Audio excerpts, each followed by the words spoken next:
भारत की ताकत देख चीन एक बार फिर हिल गया। पैंगोंग झील के पास नापाक हरकतें करते रहने का दंड तो चीन को भुगतना ही होगा। चीन ने कभी सोचा नहीं था कि उसकी इस गलती के लिए इतनी बड़ी सजा मिलेगी। आपको बता दें कि अकेले भारत ही नहीं बल्कि 13 देशों ने मिलकर चीन को ऐसा चाटा मारा कि इसकी गूंज ड्रैगन के कानों में देर तक सुनाई देगी। आपको बता दें कि इंडो पैसिफिक क्षेत्र में चीन की आक्रामक कारोबारी रणनीति का मुकाबला करने के लिए अमेरिकी राष्ट्रपति जो बाइडेन ने सोमवार को हिंद प्रशांत आर्थिक ढांचा यानी कि आईपीएफ का ऐलान किया है। इस व्यापार समझौते में भारत समेत 13 देशों को शामिल किया गया है। इसका मकसद आपूर्ति श्रृंखला की राह में आने वाली बाधाओं को दूर करना और सहयोग बढ़ाना है। प्रधानमंत्री नरेंद्र मोदी ने इस पहल की तारीफ करते हुए कहा, हिंद प्रशांत आर्थिक ढांचा दुनिया में आर्थिक विकास का इंजन बनेगा। भारत हमेशा मुक्त, खुला और समावेशी हिंद प्रशांत को लेकर प्रतिबद्ध रहा है। ये क्षेत्र आर्थिक गतिविधि और निवेश का केंद्र रहा है। इसलिए जरूरी है कि हम इस क्षेत्र की आर्थिक चुनौतियों का समाधान खोजें और व्यवस्थाएं बनाएं। विश्वास, पारदर्शिता और समायिकता हमारे बीच लचीली आपूर्ति श्रृंखला में 3 मुख्य आधार होने चाहिए। अमेरिका के साथ भारत, ऑस्ट्रेलिया, इंडोनेशिया, जापान, बुर्नेई, दक्षिण Korea, Malaysia, New Zealand, Philippines, Singapore, Thailand और वियतनाम इस समूह में शामिल हैं। इन देशों का विश्व की जीडीपी में हिस्सा 40% से ज्यादा है। कहा जा रहा है कि कुछ और देश इससे जुड़ सकते हैं।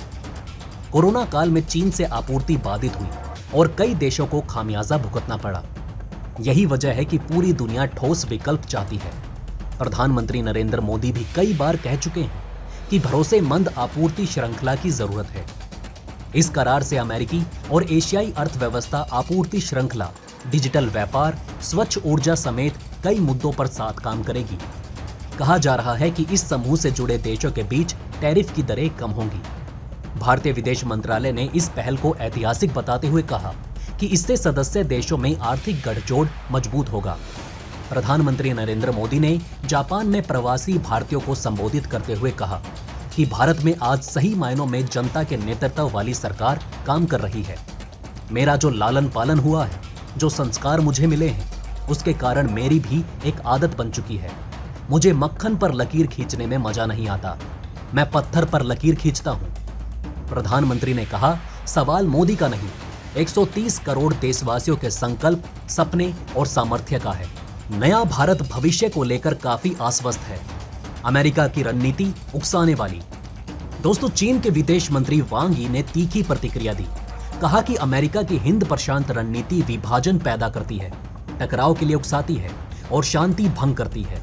इसका मकसद सिर्फ एशिया प्रांत क्षेत्र का नाम मिटाना है। ये असफल होंगे। चीन हमेशा से ही क्वाड का विरोध करता आया है और वो इसे अपने खिलाफ अमेरिका की एक चाल बताता है। चीन कहता है कि जिस तरीके से यूरोप में नाटो है, वैसे ही यहाँ पर क्वाड का गठन किया गया है। कई बार चीन ने क्वाड की तुलना नाटो से की है। हाल ही में चीन के विदेश मंत्री ने क्वाड को लेकर चिंता जाहिर करते हुए कहा था कि ये शीत युद्ध और सैन्य टकराव की आशंका में डूबा है, लेकिन अब ये पुराने समय की बात है। चीन को इस बात की भी आशंका है कि इस फॉर्म में दक्षिण कोरिया भी शामिल हो सकता है। चीन कतई ये नहीं चाहता कि भारत समेत उसके पड़ोसी देश उसके खिलाफ किसी भी तरीके का गुट बनाए। साल 2013 में सभी क्वाड के देशों ने चीन की बढ़ती उकसावे की नीति पर चिंता जाहिर की।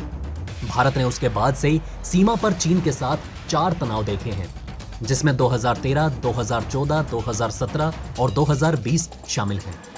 इसके बाद 2019 में क्वाड देशों के बीच पहली मंत्री स्तर वार्ता हुई। नवंबर 2020 में सभी क्वाड देशों ने एक साथ पहली बार साझा ऑपरेशन किया था। मार्च 2021 में अमेरिका के राष्ट्रपति जो बाइडेन ने वर्चुअल बैठक में हिस्सा लिया। बैठक में पीएम मोदी, ऑस्ट्रेलिया के पीएम स्कॉट मॉरिसन भी शामिल हुए। साथ ही जापान के प्रधानमंत्री योशिहिदे सुगा ने हिस्सा लिया। इस दौरान इन नेताओं ने कोविड वैक्सीन, पर्यावरण, तकनीकी अनुसंधान और सप्लाई चेन को लेकर एक वर्किंग ग्रुप का गठन किया। क्वाड के लक्ष्य की बात करें तो इसका मुख्य उद्देश्य इंडो पैसिफिक क्षेत्र में एक दूसरे के हितों की रक्षा करना है। इंडो पैसिफिक क्षेत्र में जिस तरह से चीन लगातार अपनी ताकत बढ़ा रहा है, उसे देखते हुए इस फॉर्म का गठन किया गया है। दक्षिण चीन सागर पर जिस तरह से चीन दावा करता है और उसे अपना क्षेत्र बताता है, उसे लेकर काफी लंबे समय से विवाद चल रहा है। लेकिन इस क्षेत्र में दूसरे देश फिलीपींस, मलेशिया जैसे देशों का कहना है कि हमारी भी सीमा साउथ चाइना सी से मिलती है, लिहाजा हमारा भी इस पर अधिकार है। इसी को लेकर लंबे समय से विवाद चल रहा है। चीन की बढ़ती सैन्य और आर्थिक ताकत का सामना करना भी इस फॉर्म का अहम लक्ष्य में से एक है। चीन इस बात को लेकर भी चिंतित है कि भारत इस फॉर्म में अन्य देशों को शामिल करके इसकी ताकत बढ़ा सकता है और ये चीन के लिए चुनौती साबित हो सकता है। क्वाड देशों की ये बैठक इसलिए भी महत्वपूर्ण है क्योंकि रूस यूक्रेन की जंग अभी भी जारी है। दूसरी तरफ चीन ने समिट से ठीक पहले लद्दाख के पैंगोंग झील पर पुल बनाना शुरू कर दिया और इन सब के बीच चीन ने यह भविष्यवाणी भी कर दी कि चूंकि इस समिट का सार विभाजन पैदा करना, टकराव को भड़काना और शांति को कमजोर करना है, इसलिए कोई फर्क नहीं पड़ता कि यह किस तरह से बना है या किस रूप में दिखाई देता है।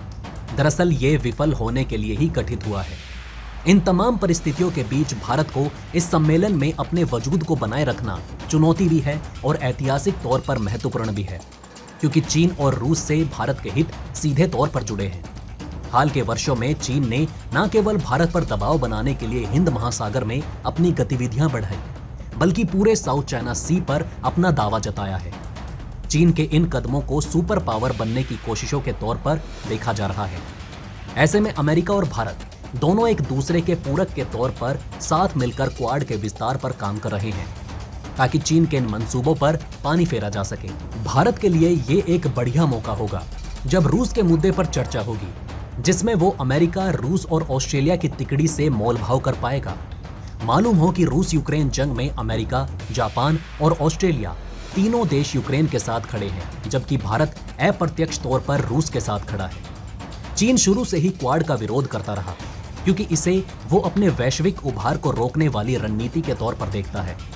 विरोध का स्तर इस हद तक पहुंच चुका है कि चीन क्वाड को एशियाई नाटो तक कह चुका है और इस बात की भविष्यवाणी करने से नहीं चुका कि इसका खत्म होना तय है।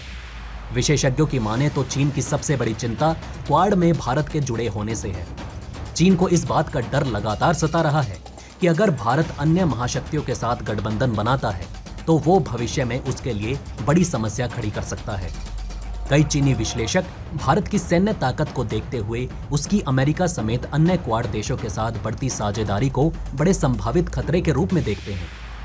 चीन अंदर खाने इस बात को भी मानने लगा है कि अगर भारत इसी तरह से आगे बढ़ता रहा तो एक दिन वो सुपर पावर बन जाएगा। कई चीनी विश्लेषकों का मानना है कि भारत चीन के साथ सीमा पर चल रहे तनाव का इस्तेमाल अमेरिका के साथ सैन्य सहयोग बढ़ाने में कर रहा है। चीन इस बात से भी बेहद परेशान है कि आने वाले दिनों में दक्षिण कोरिया भी क्वाड से जुड़ने की मंशा जाहिर कर चुका है, जो अमेरिका का करीबी देश होने के साथ साथ भौगोलिक रूप से चीन के करीबी स्थित है।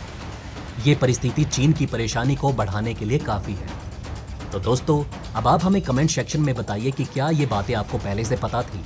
अगर नहीं तो इनमें से कौन सी बात आपको सबसे ज्यादा इंटरेस्टिंग लगी, और कमेंट बॉक्स में जय हिंद लिखना ना भूलिएगा। तो दोस्तों, हमारे इस वीडियो में हमने आपको बहुत सी बातें बताने की कोशिश की। अगर आपको हमारी ये कोशिश अच्छी लगी हो तो प्लीज़ लाइक करें इस वीडियो को और इसी तरह की और जानकारी पाने के लिए सब्सक्राइब करें हमारे चैनल को। जितना हो सके इस वीडियो को शेयर करना ना भूलें। धन्यवाद। हम फिर मिलेंगे एक और इंटरेस्टिंग टॉपिक के साथ।